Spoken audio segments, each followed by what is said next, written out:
नमस्कार दोस्तों, स्वागत है आप सभी का बालकृष्ण इंस्पायर इंडिया पर। मैं हूं आपका दोस्त बालकृष्ण, जो लाया हूं आज आप सभी के लिए अंग्रेजी का एक ताजा तरीन एपिसोड।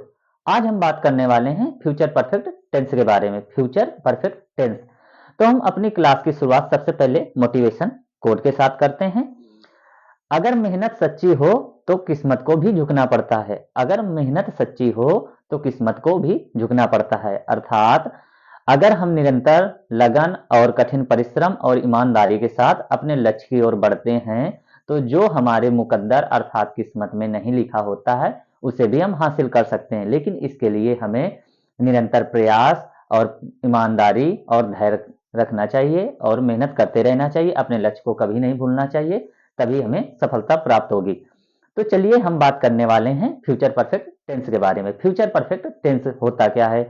फ्यूचर परफेक्ट टेंस का उपयोग ऐसी क्रियाओं को व्यक्त करने के लिए किया जाता है जो भविष्य में किसी निश्चित समय से पहले समाप्त हो चुकी होंगी।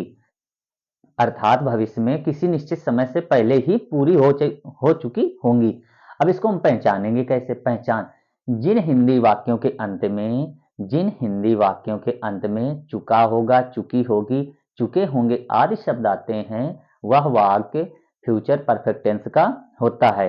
अब इसमें हम क्रिया कौन सी उपयोग में लाएंगे और हेल्पिंग वर्ब अर्थात सहायक क्रिया कौन सी उपयोग में लाएंगे? तो इसकी वर्ब अर्थात हेल्प, ये क्रिया वर्ब की थर्ड फॉर्म हेल्पिंग वर्ब आएगी। इसमें विल हैव हेल्पिंग वर्ब आएगी और इसकी क्रिया वर्ब की थर्ड फॉर्म। तो अब हम बात करने वाले हैं इसके अलग अलग पार्ट की। सबसे पहले हम बात करेंगे पार्ट वन सकारात्मक वाक्य अर्थात affirmative sentence. Part second negative sentences मतलब निगेटिव अर्थात नकारात्मक वाक्य।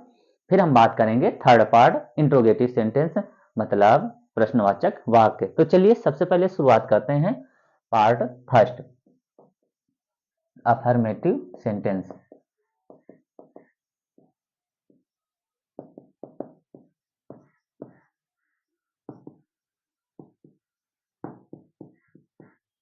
तो इसका रूल लिखेंगे।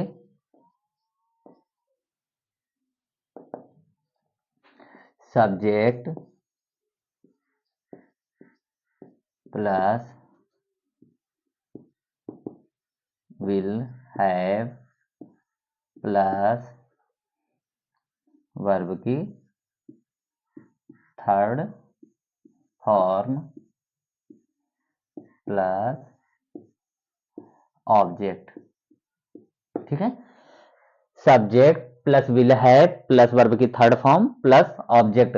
Subject plus will have plus verb की थर्ड फॉर्म प्लस ऑब्जेक्ट। अब इसका हम एक एग्जांपल देखेंगे।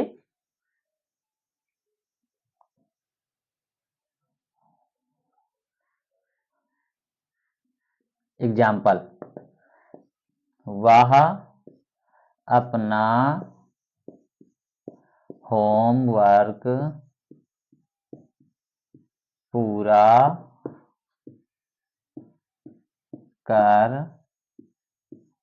चुका होगा। वह अपना होमवर्क पूरा कर चुका होगा। तो इसको हम रूल के अनुसार बनाएंगे और देखेंगे। चलिए, सब्जेक्ट ही विल हैव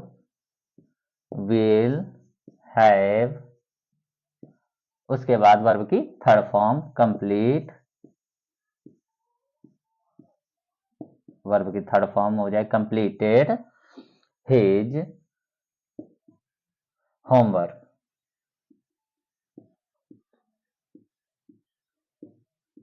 ठीक है, तो देखिए सबसे पहले सब्जेक्ट विल हैव वर्ब की थर्ड फॉर्म प्लस ऑब्जेक्ट। वह अपना होमवर्क पूरा कर चुका होगा।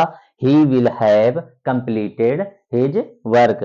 फिर से देखिए, वह अपना होमवर्क पूरा कर चुका होगा। He will have completed his homework.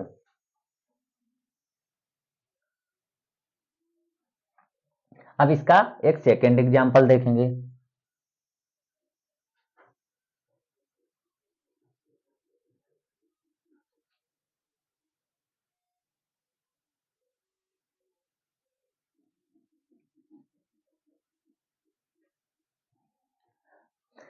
मैं शाम तक यात्रा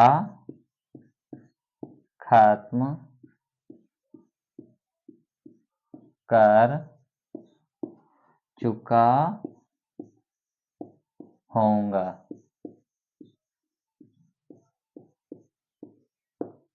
ठीक है, मैं शाम तक यात्रा खत्म कर चुका होऊंगा। मैं शाम तक यात्रा खत्म कर चुका होऊंगा। तो अब इसमें जो रूल लिखा है मैंने, आप लोग रूल देखिए, उसके अनुसार आप ये सेंटेंस बनाना सीखें। ठीक है, फिर हम बता रहे हैं, पहले आप लोग ट्राई करिए।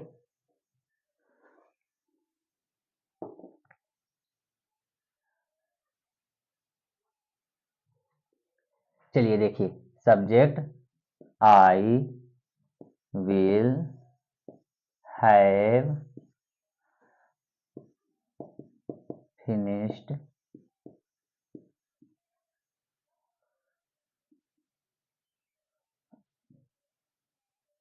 Journey by यूनिंग।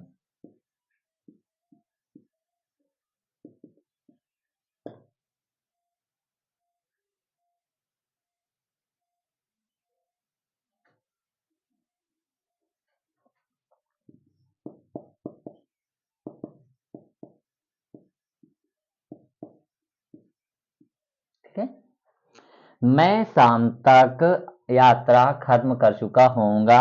Subject will have verb की थर्ड फॉर्म प्लस ऑब्जेक्ट, और ये जो इवनिंग मतलब समय दिया गया था।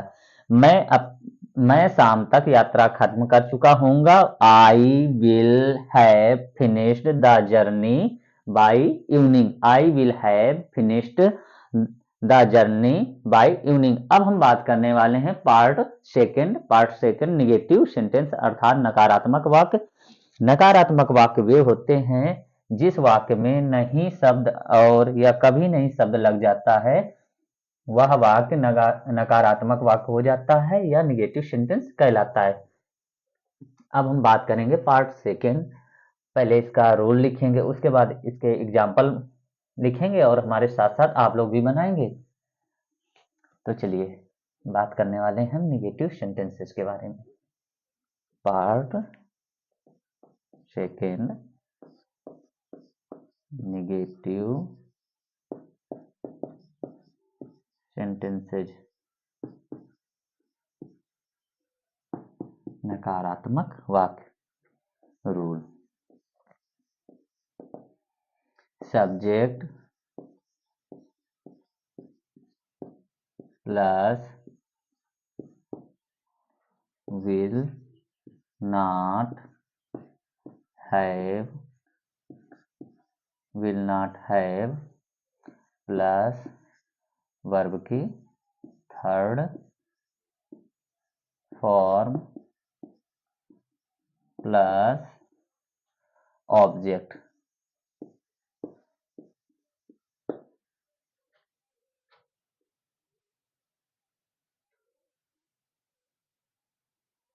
ठीक है, इसका एक उदाहरण देखेंगे। हम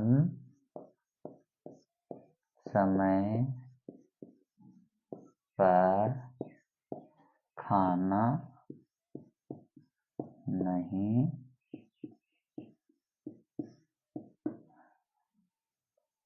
बना चुके होंगे।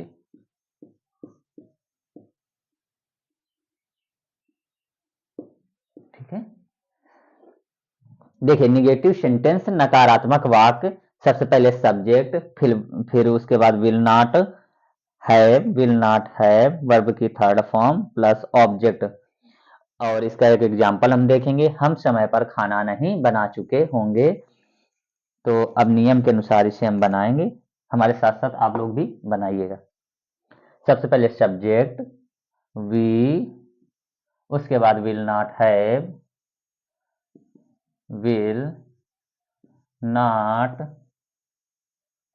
हैव, वर्ब की थर्ड फॉर्म कुक, कुक का कुकड हो जाएगा, cooked the food on time, on time.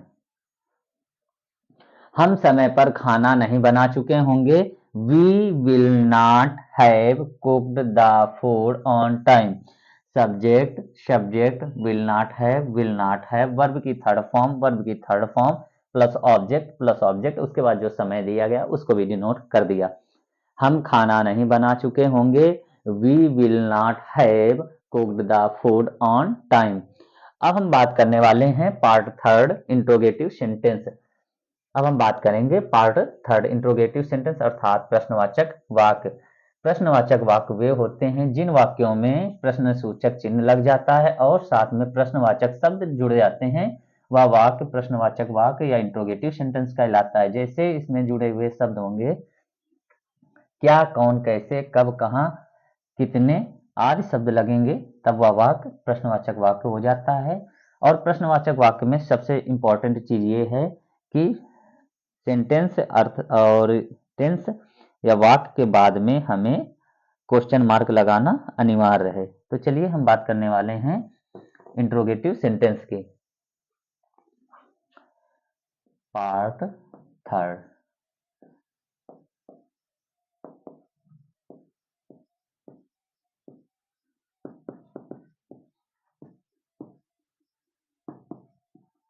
Interrogative sentences rule. Will plus subject plus have plus verb की थर्ड फॉर्म प्लस ऑब्जेक्ट, उसके बाद क्वेश्चन मार्क। रूल इसका है will plus subject plus have plus verb की third form, उसके बाद object, फिर question mark.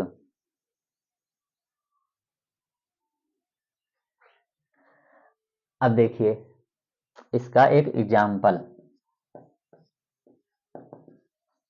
क्या वह सुबह तक सो चुका होगा? Question mark. क्या वह सुबह तक सो चुका होगा?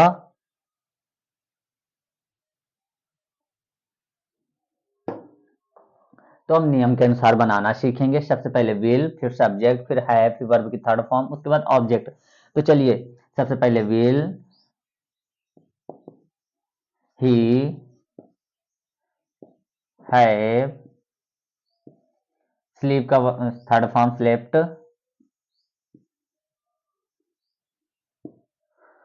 और सुबह तक बाय मॉर्निंग।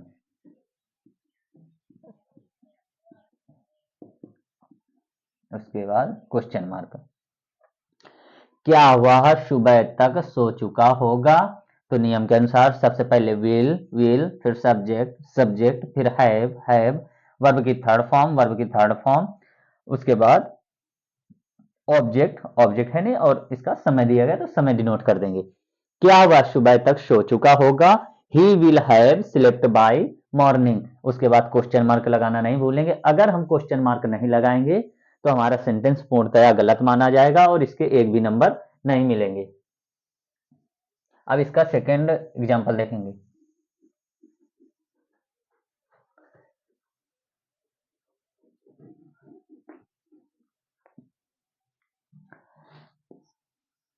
क्या तुम परीक्षा पास कर चुके होगे? क्या तुम परीक्षा पास कर चुके होगे। देखिए, सबसे पहले विल, उसके बाद सब्जेक्ट यू, उसके बाद हैव, विल यू हैव, और पास करना वर्ब की इसमें थर्ड फॉर्म लगाना है, पास का पास्ड हो जाएगा। विल यू हैव पास्ड, और परीक्षा ऑब्जेक्ट हो गया, द एग्जाम और क्वेश्चन मार्क। ठीक है, सबसे पहले देखेंगे इसका रूल। विल सब्जेक्ट, सब्जेक्ट इसमें सब्जेक्ट तुम है तो यू आ गया। हैव वर्ब की थर्ड फॉर्म, वर्ब की थर्ड फॉर्म, फिर उसके बाद ऑब्जेक्ट, ऑब्जेक्ट क्या तुम परीक्षा पास कर चुके होगे। Will you have passed the exam. इस तरह हमने फ्यूचर परफेक्ट टेंस के बारे में पढ़ा। सबसे पहले हमने पढ़ा अफर्मेटिव सेंटेंस, फिर निगेटिव सेंटेंस, फिर इंट्रोगेटिव सेंटेंस। अलग अलग पार्ट के हमने अलग अलग नियम पढ़े, बनाने के नियम पढ़े। उसके बाद हमने अलग अलग पार्ट में अलग अलग इससे एग्जाम्पल देखे और बनाए साथ में। तो इस तरह हमारा फ्यूचर परफेक्ट टेंस समाप्त होता है। और यदि आप लोगों को कहीं पर भी कोई दिक्कत होती है तो आप लोग कमेंट बॉक्स में जरूर बताएं, जिसका रिप्लाई हम देने की पूरी कोशिश करेंगे। और यदि आपने अभी तक हमारा चैनल सब्सक्राइब नहीं किया तो अभी कर लें, ताकि अगले क्लास का नोटिफिकेशन आपको समय से मिल सके। और आप लोग कमेंट बॉक्स में बताना कि हमारी क्लास आपको कैसी लगी। और यदि आपको यह वीडियो पसंद आया है तो इसे लाइक करें और अपने दोस्तों के साथ शेयर करें, और हमारा चैनल सब्सक्राइब करना ना भूलें। इससे हमें और बेहतर क्लास लाने की प्रेरणा मिलती है। हम जल्द ही मिलेंगे एक जानकारीपूर्ण क्लास के साथ। वीडियो देखने के लिए धन्यवाद। तब तक के लिए आप लोग पढ़ते रहें, अपना ख्याल रखें, और इसके साथ अपने माता पिता तथा बुजुर्गों का सम्मान करें, बच्चों को प्यार दें, अपना व्यक्तित्व इस प्रकार निखारें कि स्त्रियां और बच्चे आपके साथ सुरक्षित महसूस करें। धन्यवाद।